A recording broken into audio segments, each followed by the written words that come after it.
Assalamualaikum warahmatullahi wabarakatuh. Waalaikumsalam warahmatullahi wabarakatuh. Perkenalkan, saya Diana Vitasari dengan NIM 11910623407 dari kelas 4A Akuntansi Pendidikan Ekonomi.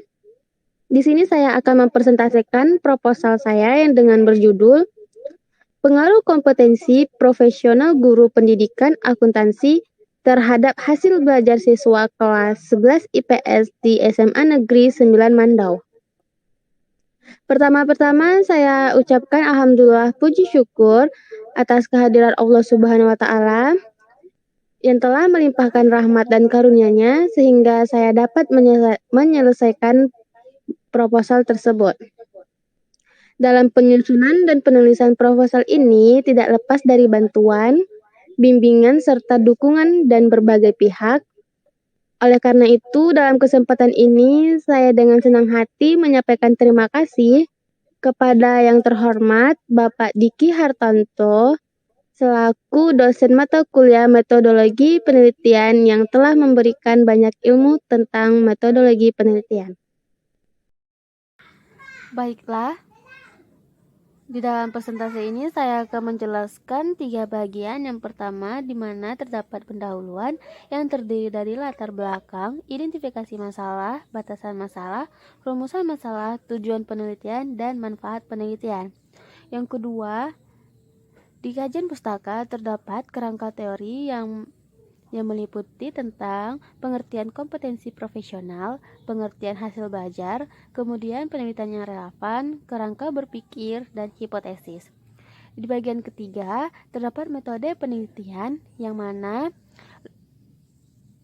meliputi tentang lokasi dan waktu penelitian, populasi dan sampel, variabel penelitian dan definisi operasional, teknik pengumpulan data, uji instrumen angket penelitian, dan teknik analisis data. Di dalam pendahuluan terdapat latar belakang, yang mana pendidikan itu salah satu pondasi dari suatu negara. Jika tanpa adanya pendidikan di suatu negara, maka negara tersebut tidak bisa berdiri dengan kokoh. Terdapat di dalam Undang-Undang Republik Indonesia Nomor 14 Tahun 2005 Pasal 8 tentang guru dan dosen menyebutkan bahwa guru wajib memiliki kualifikasi akademik, kompetensi, sertifikat, pendidikan, sehat jasmani dan rohani, serta memiliki kemampuan untuk mewujudkan tujuan pendidikan nasional. Dari penjelasan Undang-Undang Republik Indonesia tentang guru dan dosen, sangat jelas seorang guru harus menguasai 4 kompetensi, yang mana kompetensi pedagogik, kompetensi kepribadian, kompetensi sosial, dan kompetensi profesional. Guru harus bersungguh-sungguh dalam menguasai 4 kompetensi tersebut, agar tujuan pendidikan tercapai. Begitu pentingnya guru sebagai peran utama dalam kegiatan pembelajaran. Maka dari itu, diperlukan pengajar yang profesional yang menyadari akan tugas dan tanggung jawabnya sebagai seorang guru. Guru juga harus berusaha untuk memperhatikan apa yang sudah ada dan serta mengadakan penyempurnaan cara pengajaran agar prestasi siswa dapat ditingkatkan. Akan tetapi, masih banyak guru yang belum menunjukkan kompetensi yang diperoleh melalui pendidikan dan latihan dalam proses mengajar sehingga banyak siswa yang tidak memperoleh peningkatan sumber daya yang seharusnya. Sudah memiliki setelah proses belajar mengajar berlangsung atau sesudah tamat sekolah. Permasalahan yang sama terjadi juga pada SMA Negeri 9 Mandau, yaitu semangat belajar siswa yang masih rendah. Hal ini ditandai dengan kurangnya minat belajar siswa, banyak siswa yang merasa bosan, dan tidak bersemangat untuk mengikuti proses belajar.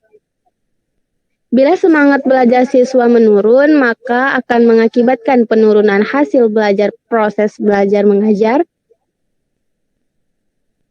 merupakan suatu bentuk interaksi yang dilakukan oleh guru dan siswa di sekolah. di mana keberhasilan tujuan pendidikan sangat ditentukan oleh kompetensi seorang guru. Selanjutnya, adapun identifikasi masalah. Yang terdapat ialah banyaknya guru yang belum memiliki RPP, kemudian siswa kurang berperan aktif dalam proses pembelajaran, kemudian hasil belajar siswa kelas 11 IPS SMA Negeri 9 Mandau yang masih rendah. Lanjut dengan batasan masalah. Berdasarkan identifikasi masalah di atas, maka yang menjadi batasan masalah dalam penilaian ini adalah kompetensi profesional guru pendidikan akuntansi terhadap hasil belajar siswa pada pokok bahasan jurnal umum di kelas 11 IPS di SMA Negeri 9 Mandau. Adapun rumusan masalah. Berdasarkan latar belakang dan batasan masalah, maka rumusan masalah yang akan diteliti adalah apakah ada pengaruh kompetensi profesional guru pendidikan akuntansi dapat meningkatkan hasil belajar siswa kelas 11 IPS SMA Negeri 9 Mandau. Adapun tujuan dari penelitian tersebut, yang mana untuk mengetahui pengaruh kompetensi profesional guru pendidikan akuntansi terhadap hasil belajar siswa kelas 11 IPS di SMA Negeri 9 Mandau.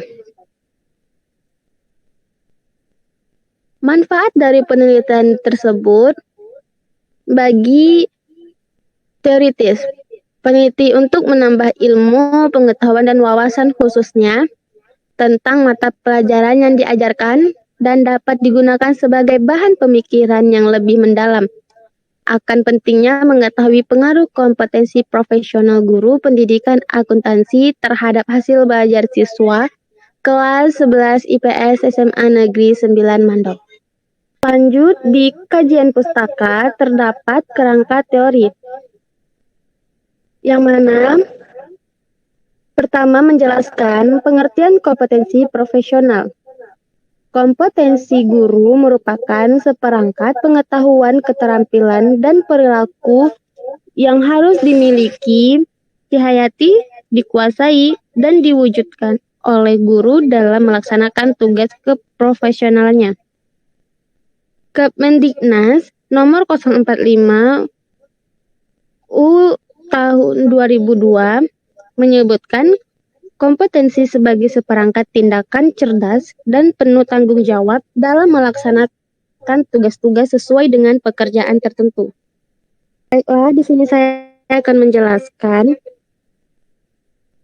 pengertian dari kompetensi yang pertama, yaitu kompetensi pedagogik.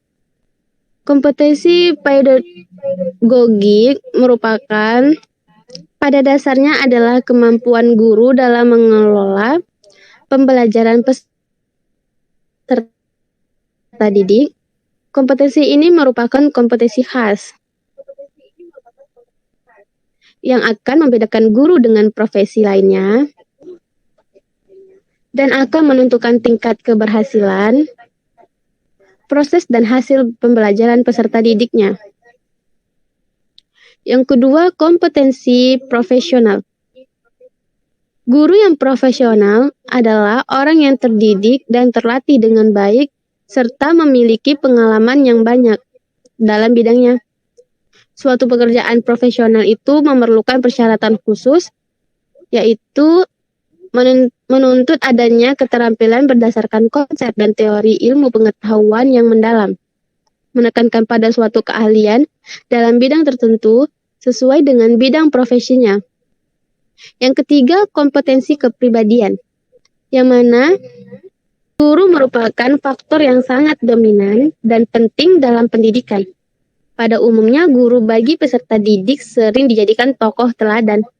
Oleh karena itu, guru harus memiliki perilaku kompetensi yang memadai untuk mengembangkan peserta didik secara utuh.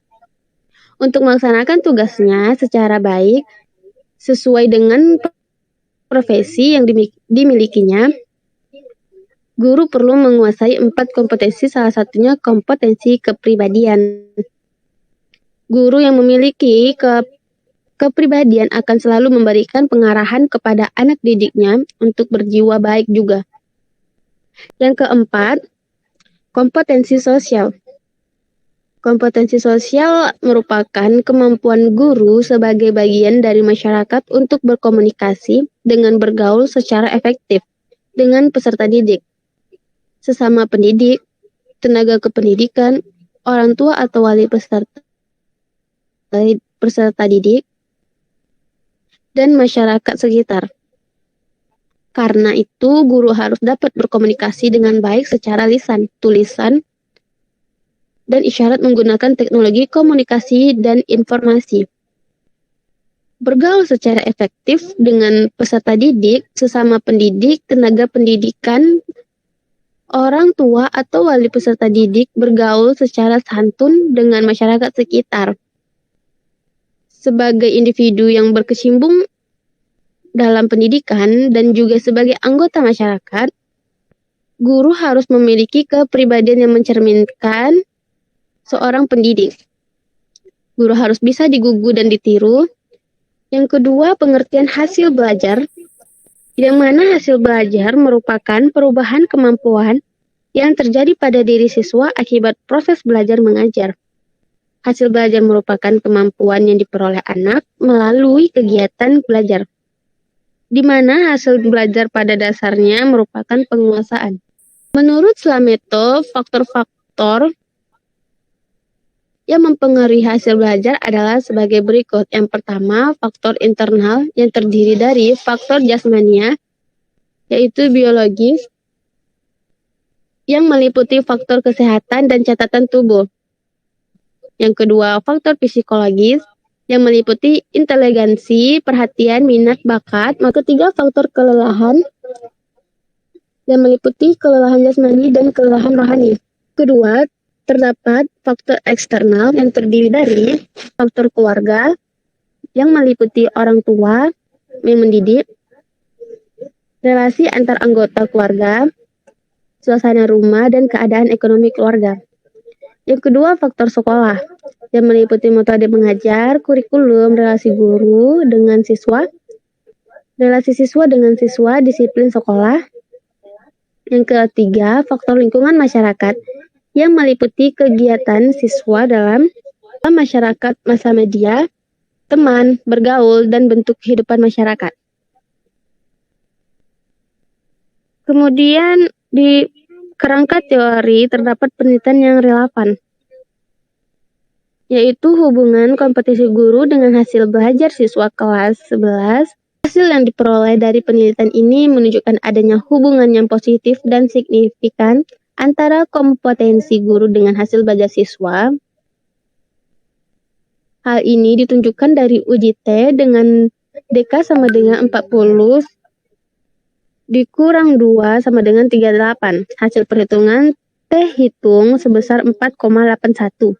Sedangkan T tabel 1,68 dalam kurung 4,81 lebih besar dari 1,68.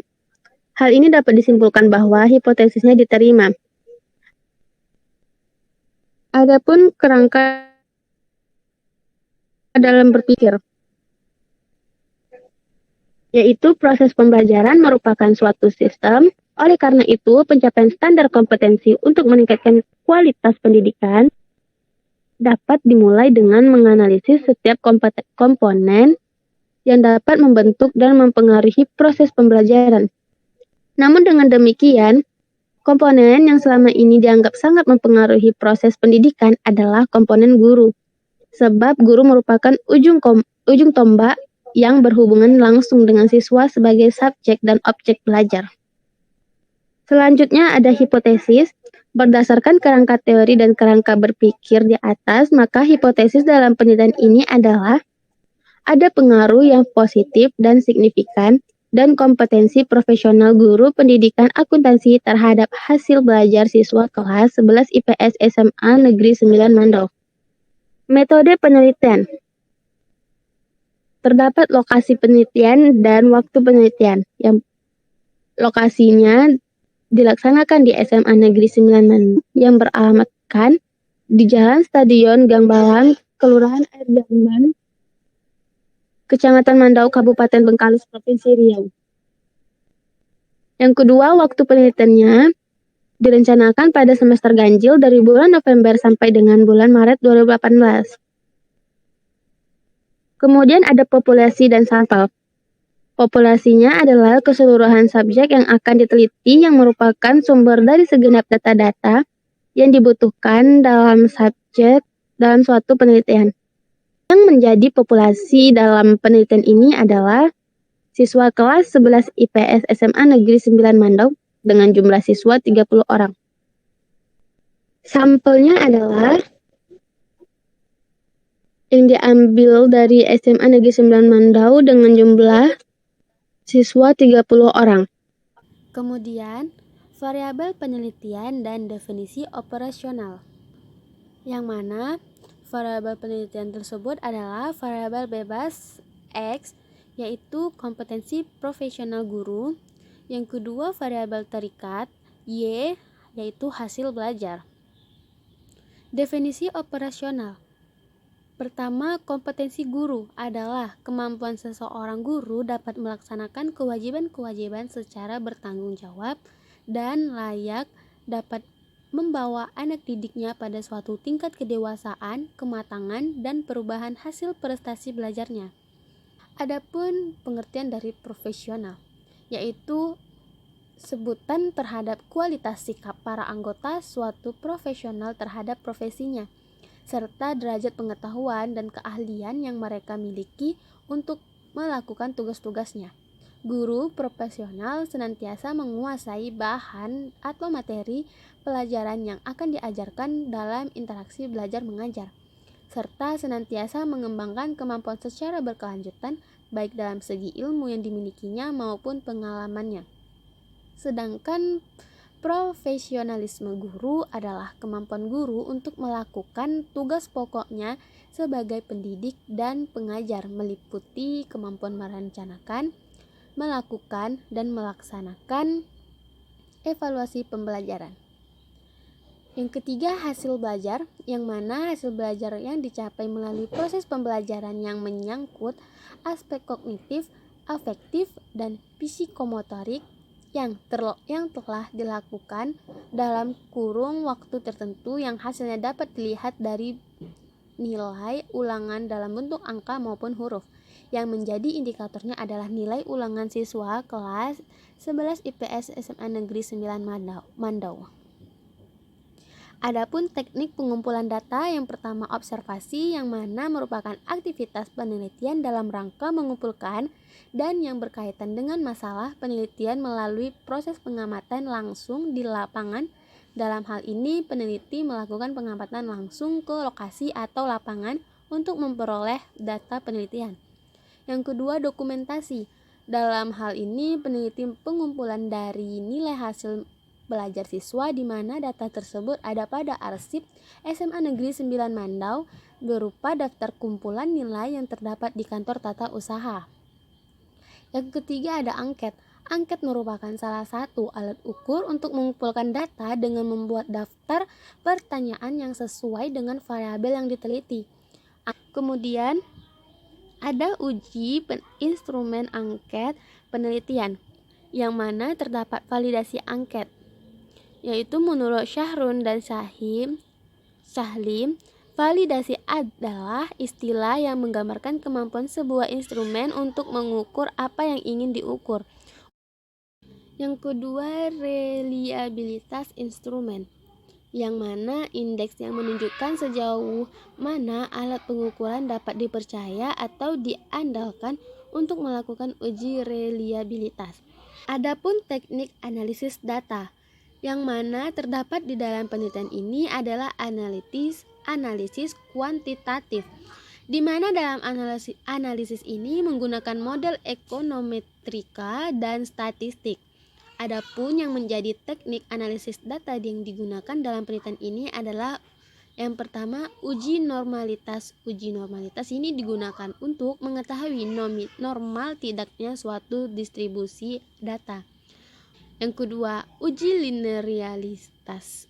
yaitu digunakan untuk mengetahui apakah masing-masing variabel bebas dan variabel terikat memiliki hubungan yang linear atau tidak.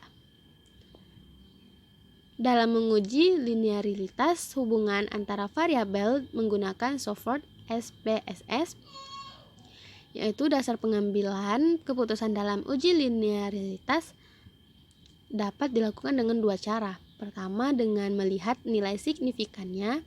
Yang kedua, dengan melihat nilai F hitung dan F tabel. Adapun uji hipotesisnya, yang mana bila data penelitian berdistribusi normal dan homogen, maka untuk menguji hipotesis menggunakan uji T. Baiklah, sekian dari hasil presentasi saya. Apabila ada kesalahan dan kekurangan, mohon dimaafkan. Semoga apa yang saya sampaikan dapat bermanfaat untuk kita semua. Terima kasih kepada audiens yang telah mendengarkan presentasi saya. Lebih kurang, wabillahi taufiq wa hidayah. Wassalamualaikum warahmatullahi wabarakatuh.